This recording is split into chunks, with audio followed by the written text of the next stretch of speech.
Hi, my name's Dr. Steve Auerbach. I'm a physician in New York City on the board of directors of Physicians for a National Health Program in the New York City area.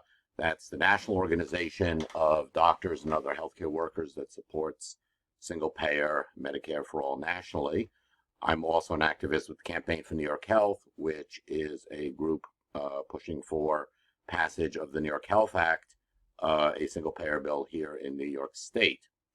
This is the second part of a two-part series. The first covered the general principles and argument and case for Medicare for all. This one focuses specifically on the two pandemics of our time, both of which sadly can be summed up by the term "I can't breathe," speaking about racism in the United States and its health consequences, as well as the COVID-19 pandemic, both of which have further exposed how broken our healthcare system is and help make the case for why we need single payer, expanded, and improved Medicare for all.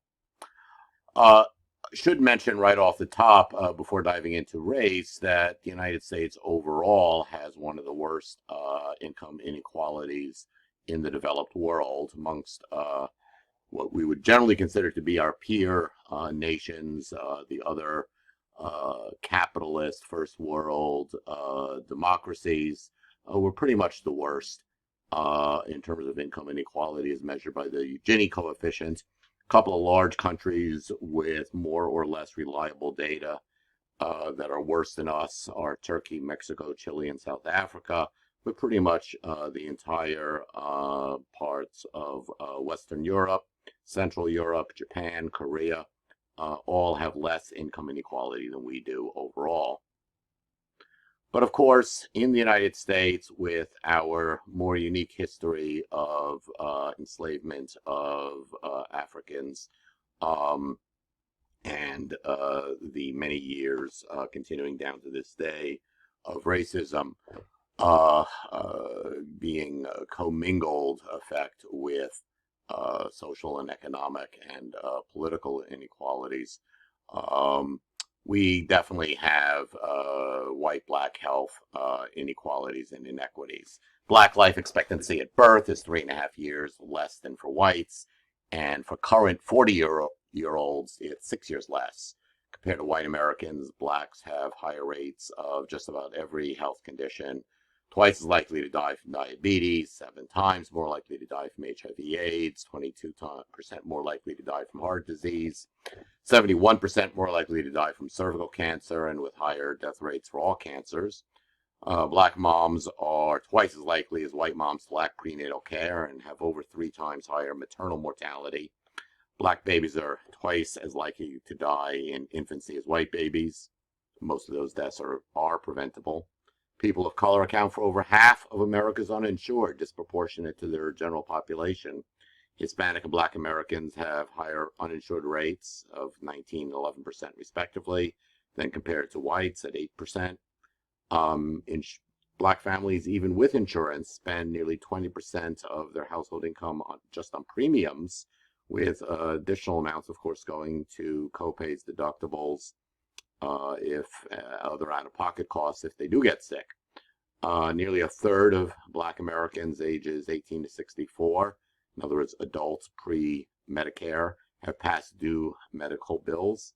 Black communities are 67% more likely to have a shortage of primary care providers, and hospitals in communities with high levels of segregation or high levels of low-income residents are more likely to have financial stress and to close. We do again need to look at the full spectrum of the political, social, and economic determinants of health as a reminder that it's the racism and classism, not race. So the disparities and differences that we see are by wealth and income, by workplace conditions, job type and autonomy, residence location, type and size, household size and density, land use, physical environment, means of transport, For example, access to a private car compared to having to go in a crowded subway during a pandemic, the time to travel between home and work, access to childcare, access to education, access to nutrition, and also access to healthcare. So, on the one hand, there are stark differences by race due to racism. Many of these are confounded, collinear, and underlyingly caused by issues around income, wealth, and these other factors that themselves are a result of long time systemic and systematic racism in the United States. However, not to be therapeutic nihilist, there in fact is evidence that much of the racial disparity would be reduced with single payer, with equal access to equal health care. For example, if we look at the medical conditions that shorten Black lives, we see that most of them are in a category that we refer to as being amenable to medical prevention and treatment.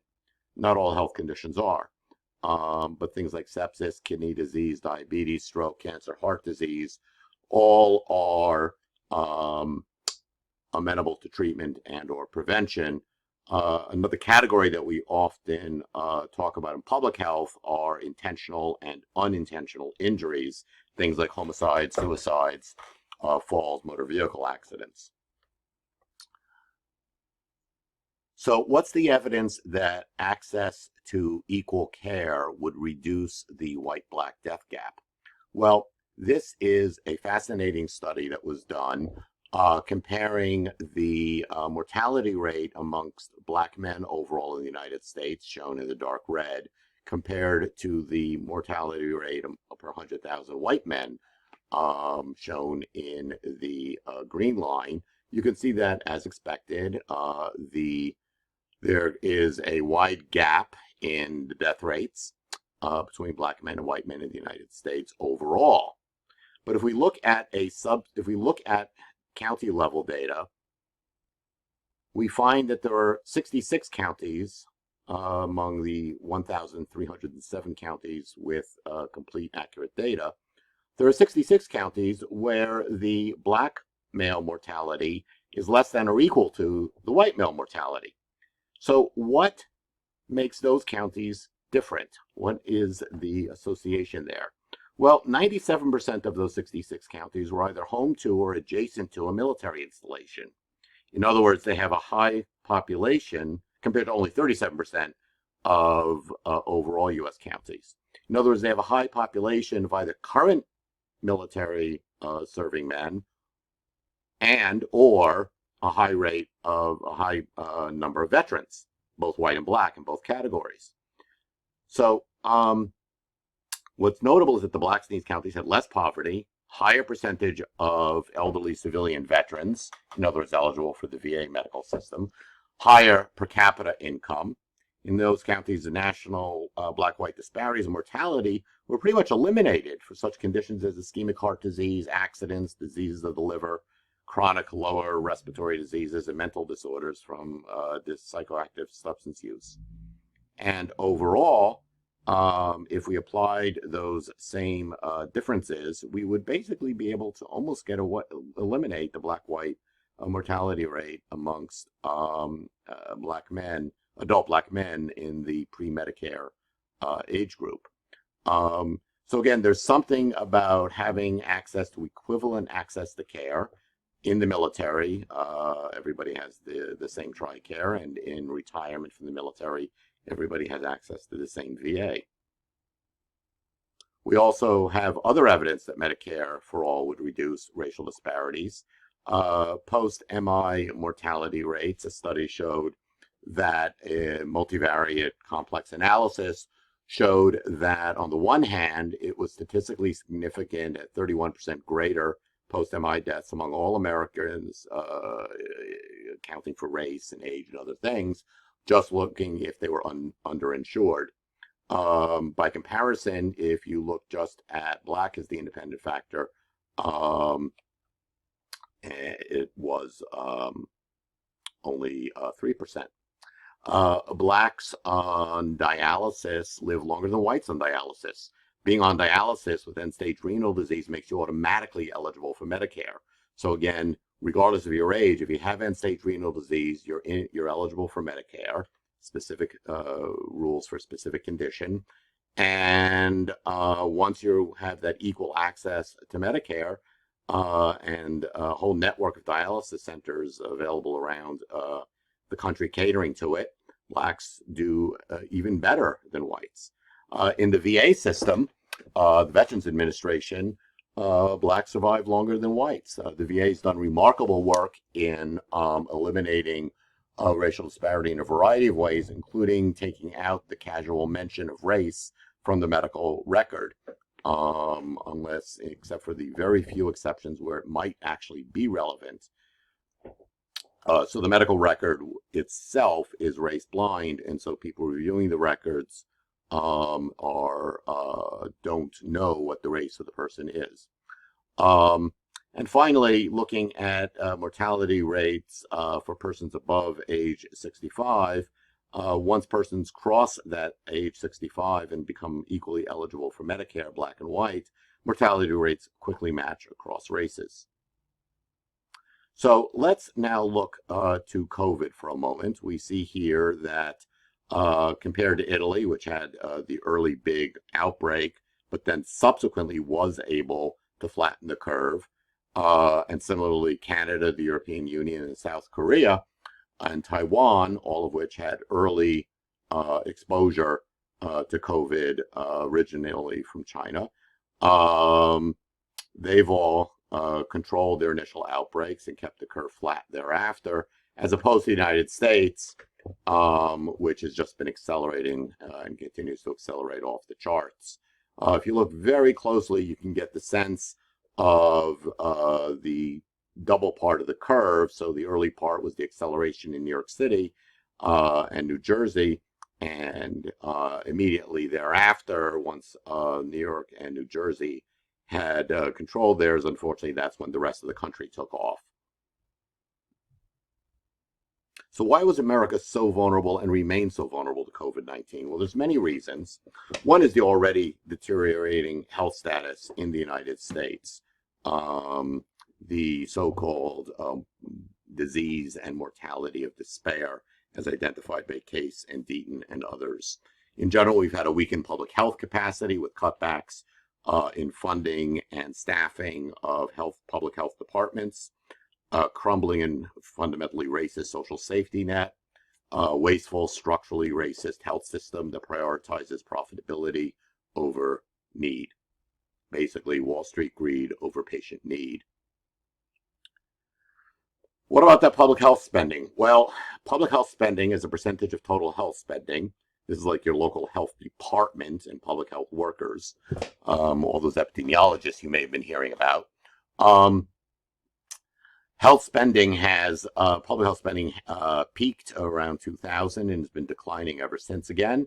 Went from about 2.5% of total health spending to about 3.3% and is now back down under 2.5%.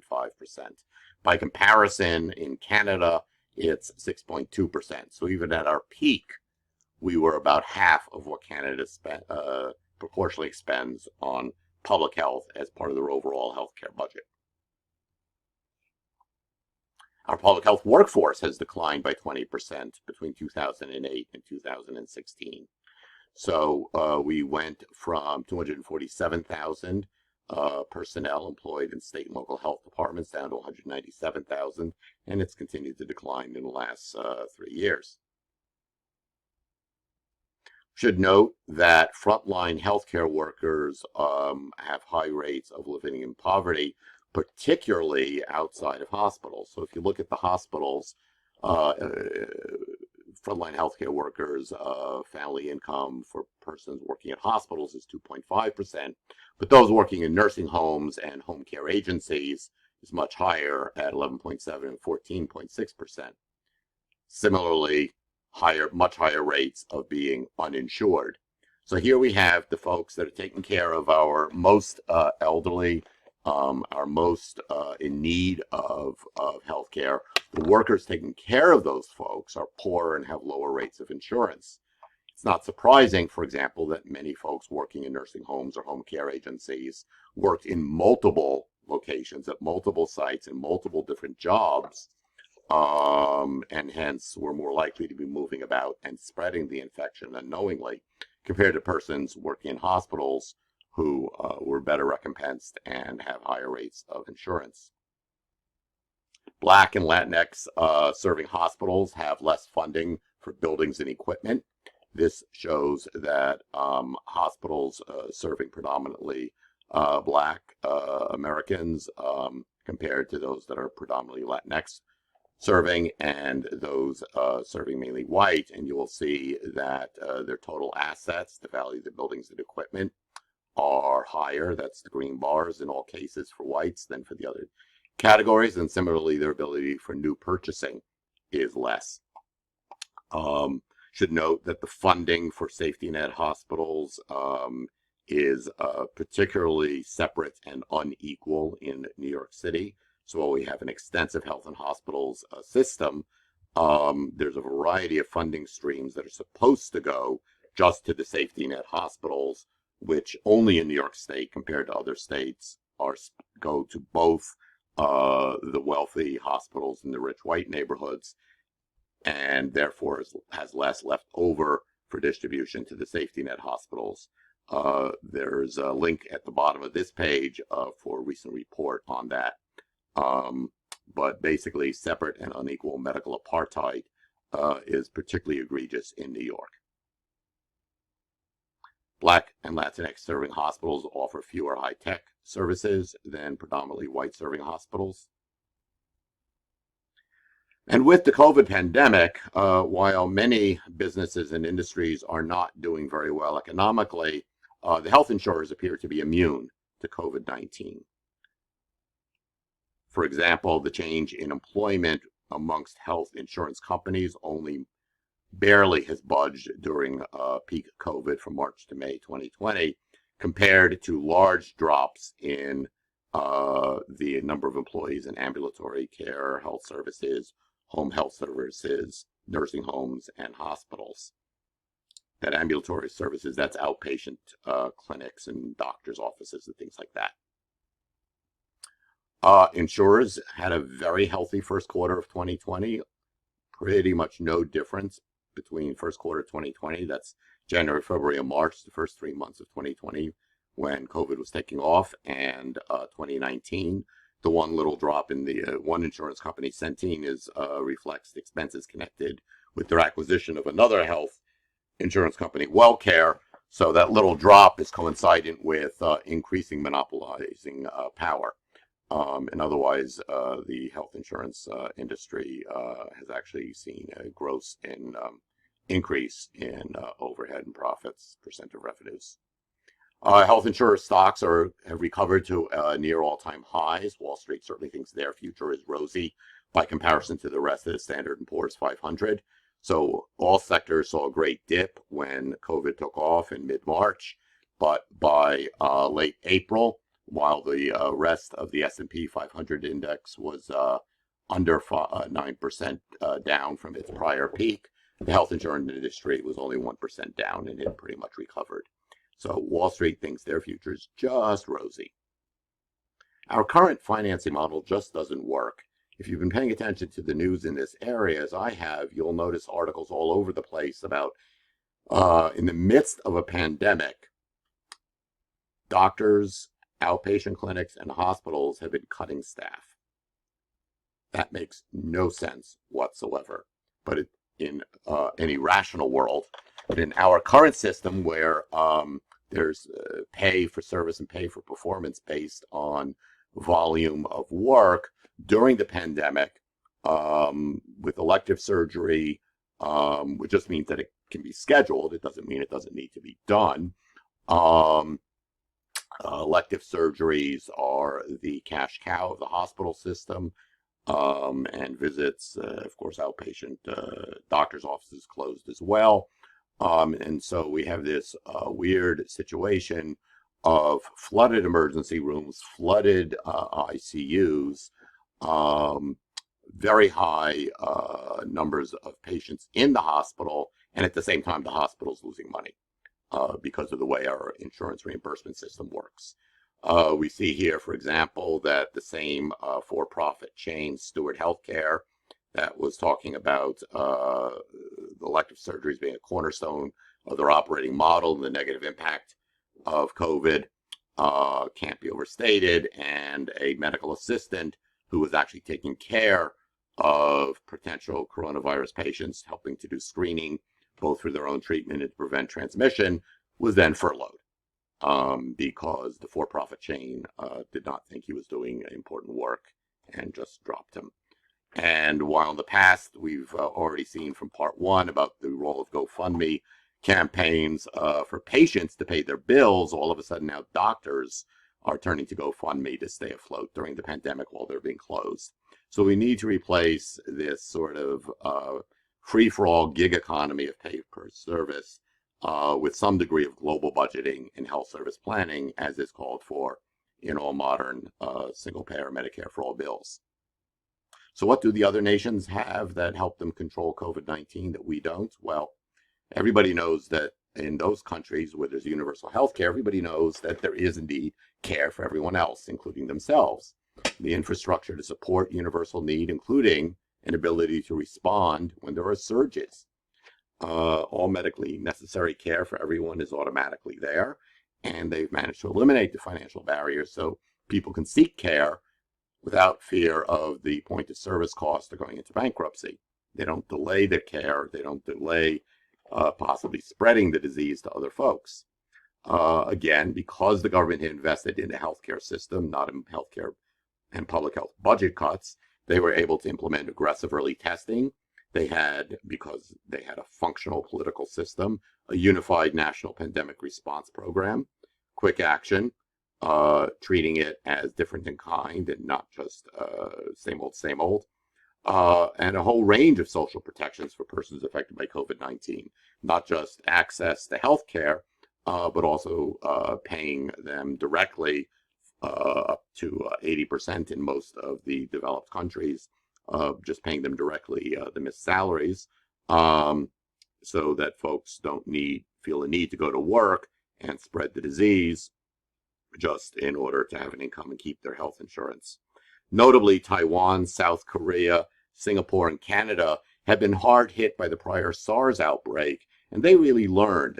SARS did expose cracks in their prior systems, but their political system and their healthcare system were able to learn from that experience and ensure that the same mistakes were not repeated.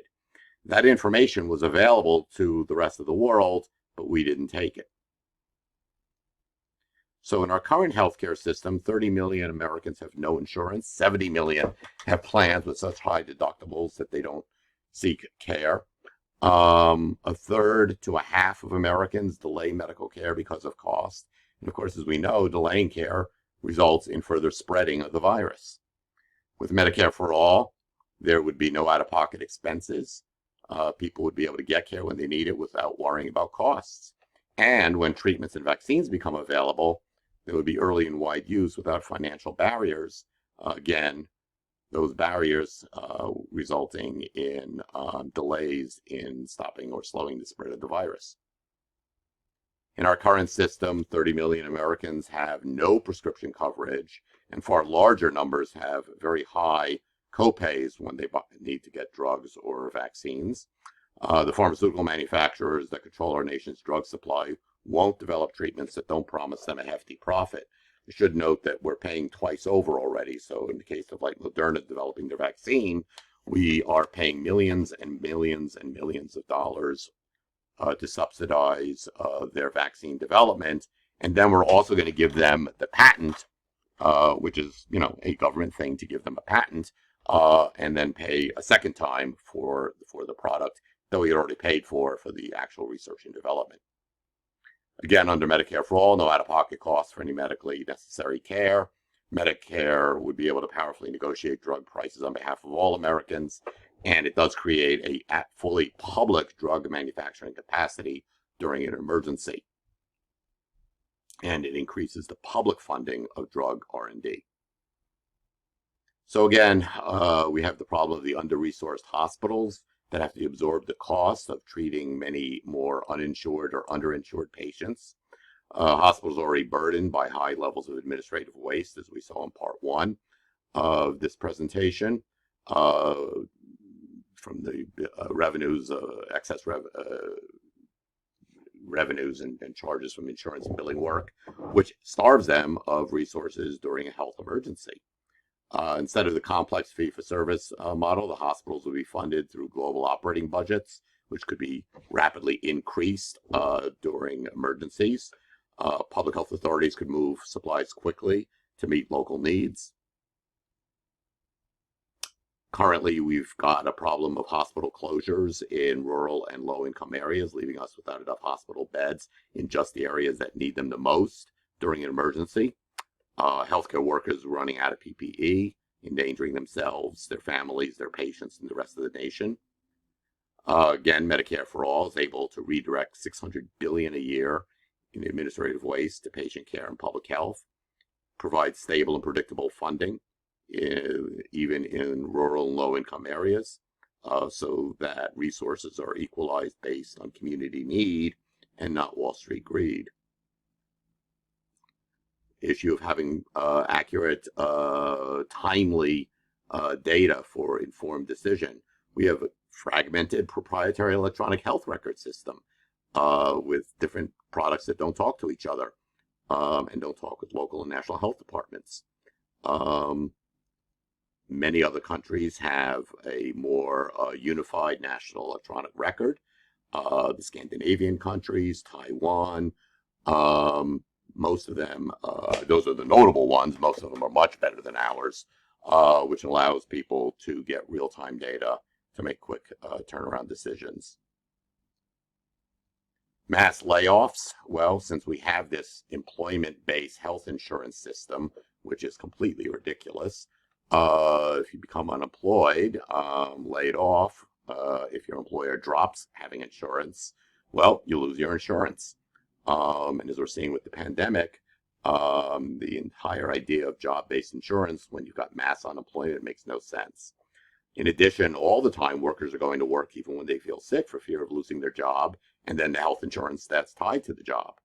So those who need care are facing catastrophic bills and worsening the effects of the recession. With Medicare for All, they have seamless lifelong coverage. It's not tied to employment. Americans would enjoy the freedom and security of comprehensive coverage no matter what happens to the economy. Separate from Medicare for All, there is still also, of course, the need for universal paid sick leave as a benefit. Should point out that there's also some staffing issues. Doctors and nurses spend 48% of their time on non-clinical administrative duties. That would be greatly lessened under Medicare for All without the fragmented paperwork system that insurance and managed care and accountable care entails. Freeing them up, the same number of doctors and nurses would be freed up to spend a lot more of their time doing healthcare. People of all ideologies are embracing Medicare for All. Again, I showed you in part one how even amongst Republicans, support is 50-50, running from 60 to 80% amongst non-Republicans. So recent polling that was done post-COVID was looking at whether or not the coronavirus has made folks more or less likely to support universal health care, where all Americans would get their health insurance from the government. And even amongst Trump supporters, 28% say that COVID has made them more likely to support universal health care, compared to 24% less likely. Although amongst Trump supporters, apparently 49% don't know. I would direct you all to these various organizations if you want to learn more or even get involved in healthcare activism. The New York Health Campaign is busy pushing for the bill in the New York State legislature. It's passed the Assembly multiple times. It is one senator shy of a majority of state senators co-endorsing, co-sponsoring the bill. One more senator out of the 7 that ran on it but have not yet signed on to it would put us over the top and force the legislature to actually bring it to the floor for a vote. Cuomo has said sometimes yes and sometimes no that he would sign it. PNHP nationally and a bunch of these other organizations are working on national single payer. That's the Sanders Jayapal bill. And of course, if you want to learn more wonky stuff, I highly recommend the free download from Public Citizen, The Case for Medicare for All. 69 easy reading pages. It's set up in a Q&A format, and it's a free PDF download. Lots of wonderful tables and charts as well as narrative. Thank you.